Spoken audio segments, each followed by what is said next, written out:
Saksakalyan gunarnavasya Vande Guru Sri Charanarabindam.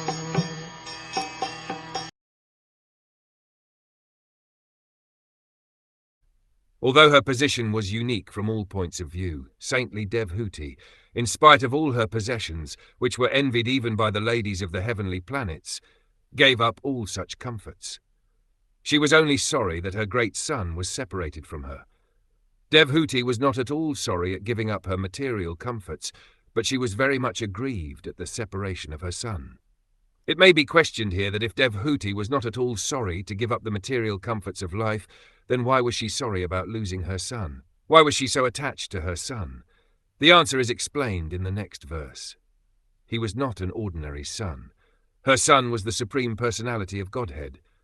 One can give up material attachment, therefore, only when one has attachment for the Supreme Person.